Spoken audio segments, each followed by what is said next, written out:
Important part है।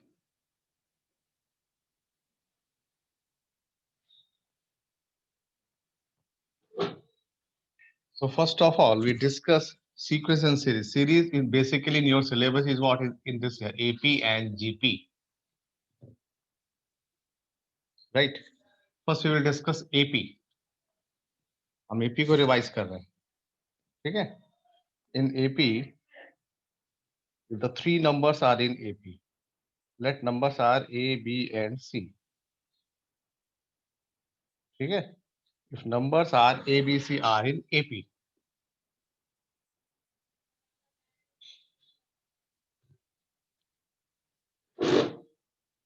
अगर numbers आपके AP, A, B, C are in AP हैं, तो इसको हमें डिस्कस करना, that is what b minus a equal to c minus b, that is 2b equal to a plus c and b equal to a plus c upon two this b is known as also am. Am stand for your arithmetic mean, ठीक है? फिर इसको हम क्या बोलेंगे, am को बाद में हम arithmetic mean भी कॉल करते हैं। इसमें बेसिकली कुछ आइडियाज हैं, कुछ आपकी प्रॉपर्टीज हैं, ये भी बताया था मैंने। तो सबसे पहले आपने एपी के नंबर्स का सिलेक्शन का बता दिया, और nth टर्म के लिए आपने बताया था nth term that is what a plus n minus 1 into T, इसी को हम लोग लास्ट टर्म लिखेंगे, राइट? तो जो nth टर्म है वो आपका लास्ट टर्म है, राइट? नाउ सम, सम के लिए डिस्कशन करें, that is your Sn that is equal to n by 2 in bracket 2a plus n minus 1 into d, ये हम लोग सम के लिए यूज करेंगे, ठीक? तो nth टर्म आ गया, सम आ गया, अरिथमेटिक मीन डिस्कस किया, इसमें तीन फॉर्मूले बताए थे मैंने, फर्स्ट टर्म और लास्ट टर्म का भी आप लिख सकते हैं similarly, first term plus last term, और लास्ट टर्म की जगह nth टर्म भी यूज कर सकते हैं, ठीक है ना? ये सारी चीजें आपकी एपी से रिलेटेड है। फिर मैंने एपी की जो मेन प्रॉपर्टीज में डिस्कस किया था, सपोज नंबर है आपके A1, A2, A3, they are in AP, they are in AP. तो किसी भी इस एपी के नंबर में, अब ये टेक्निकल पॉइंट है, सम कांस्टेंट नंबर ऐड करें, सब्ट्रैक्ट करें, मल्टीप्लाई करें, देयर विल नो चेंज, यानी एपी में कोई चेंज नहीं होगा, ठीक? There will be no change in AP. देखिए याद रहे, वो सेम जो कांस्टेंट नंबर है, same number to be added, subtracted and multiply, और यू कैन से डिवाइड, ठीक है ना? जैसे मैंने ए बी सी ले लेता था, तो सपोज अगर एक्स ऐड करते तो ए प्लस एक्स, ये हो जाएगा बी प्लस एक्स, ये हो जाएगा C plus X. The last 10 minutes, जब मैं आपसे डिस्कस करूँ लास्ट 10 मिनट्स, उसमें मैं आपसे एक क्विज टाइप का डेली अब ऑर्गेनाइज करूंगा, इसलिए बहुत ध्यान से सुनिएगा मेरी सारी जो रिवाइज कर रहा हूं मैं। लास्ट के 10 और 15 मिनट्स में एक मैं क्विज अब डेली आज से स्टार्ट कर रहा हूँ। जो भी टॉपिक पढ़ाऊंगा क्विज में क्वेश्चन पूछूंगा, जिसका फर्स्ट रिप्लाई आएगा उसको कुछ मैं ग्रेड्स दूंगा, आज से कुछ उसको ग्रेड्स मिलेंगे, और जो एब्सेंट है उसका 0 मार्क्स है। ये मेरा अपना एक पर्सनल मैंने स्टार्ट कर लिया है, एवरीडे की क्लास में आप कितना अटेंटिव रहते हैं, राइट? तो उसके हिसाब से मैं ये एक लास्ट में 10 टू 15 मिनट्स में मैं आपसे एक you can say the kind of test, आप एक तरह का टेस्ट भी कह सकते हो, कि डेली टॉपिक का डेली बेसिस पे आपका एक टेस्ट मैं कंडक्ट करूंगा, इसी तरह जैसे पढ़ाता जाऊंगा, लास्ट में फिर आपसे क्वेश्चन डिस्कस करूंगा, जिसके रिस्पॉन्स आएंगे उसको मार्क्स मिलेंगे, मैं कोड में दूंगा नंबर, जिसके रिस्पॉन्स नहीं होंगे तो उसके मार्क्स नहीं होंगे। बाद में मत कहिएगा कि सर आपने मेरे मार्क्स 20 में से कम लगाए हैं या ज्यादा हैं, सो बी अलर्ट, ठीक है? ये जो मैं पढ़ा रहा हूँ इसी में डिस्कस करता रहूंगा क्विज में। If ABC numbers are in AP, कुछ सेम नंबर ऐड करें या सब्ट्रैक्ट करें या मल्टीप्लाई करें या डिवाइड करें, इसमें कोई इफेक्ट नहीं पड़ेगा, the number will remain same in AP, वो नंबर आपके एपी में ही रहेंगे, राइट? तो जब एपी की जब बात कर रहे हैं, नंबर्स के एडिशन और सब्ट्रैक्शन की बात कर रहे हैं हम लोग, nth टर्म की बात कर रहे हैं, सम के लिए बात कर रहे हैं, तो इसमें क्या होगा, समेशन ऑफ जो नंबर्स होंगे, जो सम ऑफ द नंबर्स होंगे, उनके बेसिस पे भी मैं आपसे बात कर सकता हूँ, उनके बेसिस पे, या भी जैसे मैंने प्रॉपर्टी पे बात की तो प्रॉपर्टी के बेसिस पे भी मैं आपसे क्वेश्चन डिस्कस कर सकता हूं एपी का। प्रॉपर्टी इन द सेंस कि कोई नंबर ऐड, सब्ट्रैक्ट, मल्टीप्लाई और डिवाइड पे, ठीक है। जैसे मैंने बड़ा अच्छा एक क्वेश्चन लिया, मैंने ए 1/b 1/c comma b 1/c comma 1/a c 1/a comma 1/b like this. If this number are in AP, if this number are in AP, show that ABC also in AP. देखिए ये मैंने tricky question उठा लिया। If this number are in AP, then show that कि ABC are in AP. तो अभी आपने बताया AP के प्रॉपर्टी में कुछ भी ऐड सब्ट्रैक्ट कर सकते हैं, मल्टीप्लाई, यानी same constant number must be added, subtracted और मल्टीप्लाई, और you can say divide, right. तो अब मैं आया इस पार्ट पे, मैं इस पार्ट पे डिस्कस करूंगा आपसे। जैसे 3 नंबर्स लिए आपने, पहले इनको थोड़ा सिंप्लीफिकेशन मोड में लिख लेता हूं।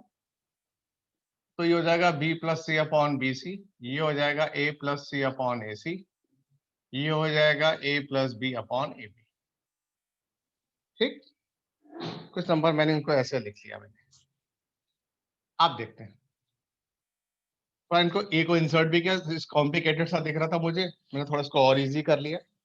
तो ये हो गया आपका A B plus A C upon B C, इसको मल्टीप्लाई कर लिया, ये हो गया B A plus B C upon A C, इसको मल्टीप्लाई कर लिया तो ये हो गया C A plus C B upon A B.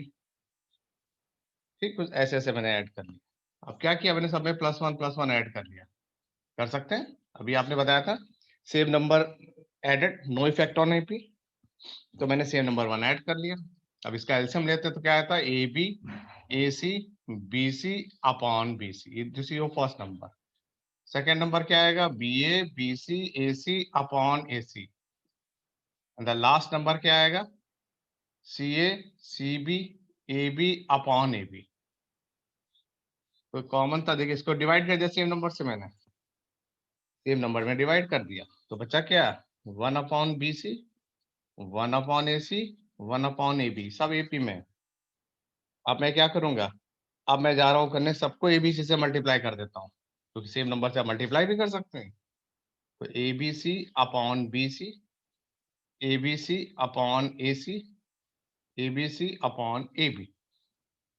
अब देखिए बी से सी कट गया, ए और सी कट गया, ए और बी कट गया, तो नंबर क्या क्या बचे, ए बी एंड सी। तो क्या रिजल्ट आया, A B C are in AP.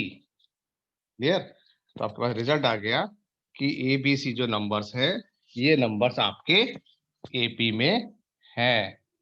Clear, तो ऐसे टेक्निकल क्वेश्चन भी हम आपसे डिस्कस करेंगे लास्ट में भी, और एज वेल एज एग्जाम में भी। So be alert this such type of question. ठीक, फिर मैं आपसे डिस्कस करता हूं, जैसे इन्हीं नंबर्स पे बात करूं अगर,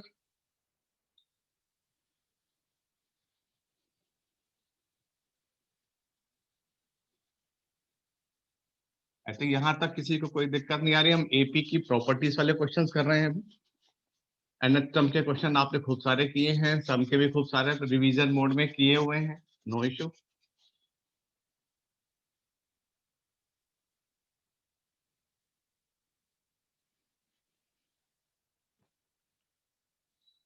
अब जैसे एक रोल है कंपोनेंडो एंड डिविडेंडो का, बहुत बड़ा रोल है, बहुत क्वेश्चन आते हैं, एपी में भी आ जाते हैं, जीपी में। बेसिकली ज्यादा क्वेश्चन वो होते हैं जीपी में। वो आपसे बोलेगा, आपको समझ में आ जाएगा कंपोनेंट डिविडेंडो रूल बताया था मैंने, same number add should be added और सब्ट्रैक्टेड, ऐड हो जाते हैं सब्ट्रैक्ट हो जाते हैं। फिर एक कंसेप्ट आता है आपका कि अर्थमेटिक मीन को इंसर्ट करना, ये भी लॉजिक बता रखा मैंने। If two numbers are there A and B, हमें इनके बीच में अर्थमेटिक मीन को इंसर्ट करना होता है। अर्थमेटिक मीन बोले तो a1 a2 a3 an ऐसे। तो अब ये n नंबर इंसर्ट कर लेते हैं, 2 नंबर पहले से हैं, तो टोटल नंबर कितने हो गए, n+2। ये है लॉजिक इसका। लास्ट टर्म की वैल्यू कितनी है, b। तो यहाँ से लॉजिक क्या है, लॉजिक ये, यहाँ से आपको कॉमन डिफरेंस d को निकालना होता है। जैसे एक बार आपका d कैलकुलेट हो जाएगा, तो कैलकुलेशन आपकी इजी हो जाएगी। ठीक है, कैसे? तो ये a प्लस ये पूरा n बन जाएगा, n minus one into D equal to B. तो यहां से अब d आ जाएगा, d आ जाएगा b minus A whole divided by n plus one. तो अब एक बार जब आपका d आ जाएगा तो आपके लिए क्वेश्चन आसान हो जाएगा, क्योंकि अगर ये a है तो a1 क्या होगा? a1 होगा आपका a प्लस डी।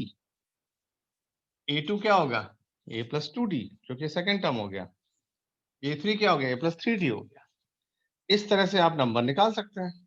जैसे 1 मार्कर 2 मार्कर में पूछ सकता हूँ, 8 है 26 है, वो कह रहा है आपसे इंसर्ट 5 अर्थमेटिक मीन। तो 5 अर्थमेटिक मीन इंसर्ट करेंगे, a1 a2 a3 a4 and a5। ये 5 अर्थमेटिक मीन मैंने इंसर्ट कर दिया इन बिटवीन 8 एंड 26। तो 8 एंड 26 5 अर्थमेटिक मीन इंसर्ट किए, दो नंबर पहले से थे, तो 5 प्लस 2 कितने हो गए? 7। और 7th टर्म की वैल्यू कितनी है? 26। एपी में 7 टर्म को क्या लिखते हैं? a plus 60। ए की वैल्यू कितनी है? 8। अब आपका यहाँ से डी आ जाएगा, 8 को माइनस कर दें तो आ जाएगा 18। 6d आया 18, तो डी आ जाएगा 3। सिर्फ और सिर्फ आपको डी निकालना होता है। एक बार आपका जब डी आ गया तो सारे नंबर आ जाएंगे। अगर ये ए है तो ए प्लस डी हो जाएगा, a1 क्या हो जाएगा? a प्लस डी, यानी 8 प्लस 6, सॉरी 8 प्लस डी कितना आया? 3 आया, तो आंसर आया 11। अगर ये ए है, ये ए प्लस डी है, तो ये हो जाएगा ए प्लस टू डी। ए प्लस टू डी, ए कितना? 8, 2, डी कितना है? 3, 6 कितना हो गया? 14। बस दो नंबर से ही आप सारे सीक्वेंस लिखते चले जाएंगे, अगर दो नंबर मिल गए स्टार्टिंग में। तो 8 है, ये 11 है, ये 14 है, ये 17 है, ये 20 है, ये 23 है, और लास्ट नंबर हो जाएगा 26। तो इस तरह से हम लोग अर्थमेटिक मीन को इंसर्ट कर सकते हैं दो नंबर के बीच में। कभी कभी इनका हम रेशियो भी आसानी से कैलकुलेट कर सकते हैं। रेशियो में mth पावर लगा के mth नंबर निकाल के भी कैलकुलेट कर सकते हैं, जैसे हमने क्वेश्चन किए हैं। ठीक है ना?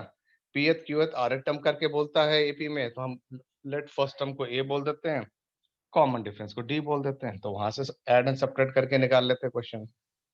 फिर इस क्वेश्चन को जब बड़ा करेगा तो पावर में देके आपसे वैल्यू को पूछ लेगा आपसे। ठीक है ना? वैल्यू पूछेगा मतलब क्या बोलेगा इसमें? आपसे ये बोल देगा कि जैसे नंबर दे दिया उसने, ये लिखा उसने a की पावर n, b की power n upon a raise to power n minus one, b की power n minus one is arithmetic mean between a and b। ऐसे लिख देगा। यानी जब बड़ा क्वेश्चन करेगा 3 मार्कर या करेगा 5 मार्कर करेगा, तो कुछ इस तरह से लिखेगा। ठीक। और फिर आपसे नंबर पूछ लेगा कि find the value of n। तो क्या करेंगे आप इसमें? वही सेम लॉजिक लगाएंगे। If this number is arithmetic mean between a and b, so this number is equal to a plus b by 2. So this number is equal to a plus b by 2। और इसको हम cross multiply करके अपनी value को आसानी से निकाल लेंगे। n की वैल्यू आपकी आसानी से यहाँ पे कैलकुलेट हो जाएगी। जैसे बताया था ना, a अपॉन बी यहाँ रख लेंगे n, और a अपॉन बी का रेशियो आ जाएगा कुछ, कंपेयर करके करा रखा है मैंने क्वेश्चन, आसानी से कर लेंगे। नहीं आएगा तो आप डाउट सेशन मुझसे फिर पूछ सकते हैं, नो इश्यू। ठीक। तो इस तरह से हम एपी में ये वाले क्वेश्चंस भी कर सकते हैं। ठीक है ना? तो सम का हो गया, नेटम हो गया, इंसर्शन हो गया, एंड प्रॉपर्टीज, इन चारों पे हम अटैक करेंगे जब आपसे एपी के क्वेश्चन डिस्कस करेंगे। एंड अब मैं बात करता हूं आपसे जीपी के बारे में। जीपी में थोड़ा आपको मेहनत करनी पड़ेगी, क्योंकि इसमें कंटेंट ज्यादा हो जाता है। कंटेंट में थोड़ा पढ़ना ज्यादा होता है। पढ़ना ज्यादा होता है मतलब, जैसे कह रहा 3 नंबर है, जैसे A B C are in GP, तो वहां पे एक वर्ड चलता है, उस वर्ड का नाम है कॉमन रेशियो। जैसे यहाँ कॉमन डिफरेंस चलता था, तो जीपी में चलता है कॉमन रेशियो। तो वो क्या होता है? Second number divided by first number is equal to third upon second. Cross multiply किया, बी स्क्वायर आ गया AC, तो आ गया B equal to root of AC। इसी बी को बोलते हैं हम लोग geometric mean. This B is known as the geometric mean. Common ratio को हम लोग यहाँ से अब आर से डिफाइन करेंगे। तो जो जीपी का nth टर्म होता है, जीपी का nth टर्म वो क्या होता है, a इंटू आर की पावर n-1। यहां से आपको एसएन के लिए कंडीशन अप्लाई करनी पड़ती है, ठीक है ना। फर्स्ट फॉर्मूला आता है a इंटू आर की पावर n-1 अपॉन r-1। कब? जब आर की वैल्यू 1 से बड़ी होती है। यानी सम के फॉर्मूला यूज करते समय जीपी में आपको ध्यान देना होगा r इज ग्रेटर देन 1 और लेस देन 1। अगर ग्रेटर देन 1 है तो आप इस फॉर्मूले को यूज कर लेंगे, और अगर लेस देन 1 है तो 1 minus R N upon 1 minus R use करें, वेयर आर लेस देन 1 है। जब आर की वैल्यू 1 से छोटी है तब आप ये अलग यूज करेंगे। हाँ, अगर इनफाइनाइट सीरीज हो, एस इनफाइनाइट, तो सिंपल है a अपॉन 1 माइनस आर, तब इस फॉर्मूले को यूज कर लेंगे। अगर वो बोलेगा कि मेरी सीरीज जीपी में इनफाइनाइट जा रही है, तब हम इसको यूज करेंगे, ठीक है ना। तो इस तरह करके वन बाय वन आप जीपी में अटैक कर सकते हैं। जीपी में फिर इंसर्शन की प्रॉब्लम आती है, इंसर्ट कैसे किया जाए। सेम मेथड है जैसे मैंने भी आपको बताया था। एपी में दो नंबर है, मुझे नंबर इंसर्ट करना है। Let first is G1, G2, G3, Gn, यानी कुल मिला के मैंने n नंबर इंसर्ट कर दी। n इंसर्ट किए, दो नंबर आपके पास पहले से थे, टोटल नंबर कितने हो गए? सेम वही प्रोसेस, कंसेप्ट वही है, n+2। तो जीपी के लिए एनेटम क्या होता है? a r n-1 equal to b। तो यहां से आएगा a r की power n+1 equal to b। तो r आ जाएगा b upon A whole is to power 1 upon n+1। जैसे हम लोग एपी में कॉमन डिफरेंस डी निकालते थे, जीपी में हम लोग आर निकाल लेंगे, कॉमन रेशियो। तो जब तक आर नहीं आएगा तब तक आप वैल्यू को कैलकुलेट नहीं कर सकते, ठीक है। अब जैसे इसमें वन मार्कर क्वेश्चन करूं मैं जीपी में, तो कह देगा जैसे 3 है, 81 है, कह रहा है इंसर्ट टू ज्योमेट्रिक मीन, तो आप बोल देंगे let first is G1 and other is G2। Total कितने हो गए? 4, 4, और फोर्थ टर्म की वैल्यू कितनी है? 81। तो जीपी फोर टर्म 81 है, फोर टर्म को क्या लिखते हैं? AR cube. ये कितना है? 3। पुट कर लेते हैं, आर क्यूब आ गया 27, तो आर आ गया 3। सिंपल आर निकालना होता है आपको। एक बार अगर आपका आर आ गया, क्वेश्चन आपका आसान हो गया। जैसे इसमें डी निकालते क्वेश्चन आसान हो गया था, तो आर निकाल दिया। अगर ये ए है तो जीवन की वैल्यू क्या होगी? AR। तो जीवन क्या हुआ? AR। 3 इंटू 3 आंसर क्या है? 9। बस एक नंबर आ जाए, ये 3 है, 9 है, तो ये 27 होगा, AR² हो जाएगा। तो इस तरह क्या करेंगे, इस तरह हम जीपी में भी ज्योमेट्रिक मीन को इंसर्ट कर सकते हैं, ठीक है। तो जीपी के nth टर्म हम डिस्कस कर रहे हैं, nth सम का फॉर्मूला यूज कर रहे हैं, ग्रेटर देन 1 और लेस देन 1 की बात कर रहे हैं। फिर हम जीपी में डिस्कस कर रहे हैं इसका इंसर्शन की बात कर रहे हैं, ठीक है, कि हाउ टू इंसर्ट, कैसे इंसर्ट करेंगे वैल्यूज को।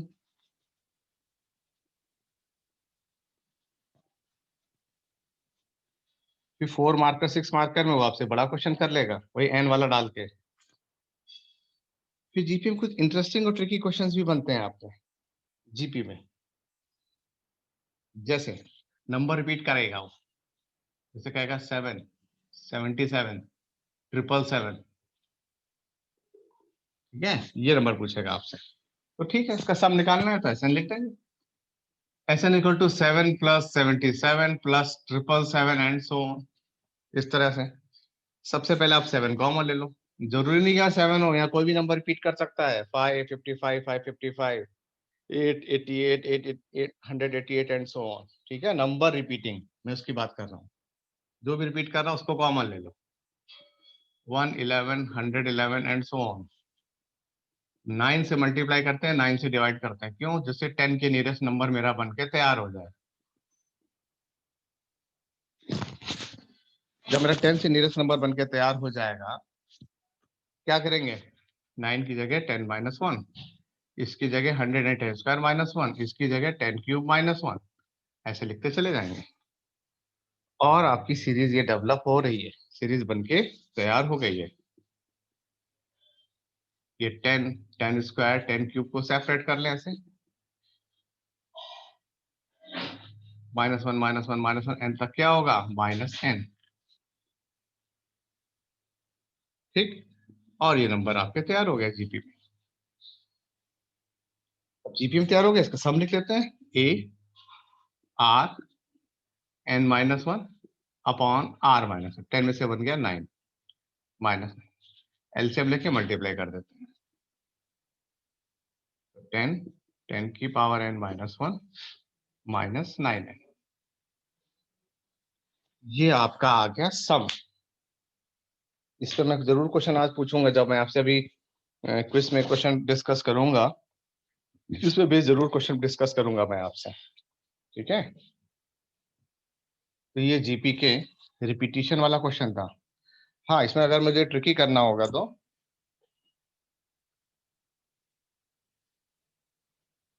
ठीक है, पॉइंट वाला करके कर लूंगा आपसे, जैसे 0.5, 0.5, 0.55 पॉइंट, तो पहले पॉइंट हटा लेंगे, पॉइंट बेस्ड क्वेश्चन कर लेंगे हम लोग ऐसे।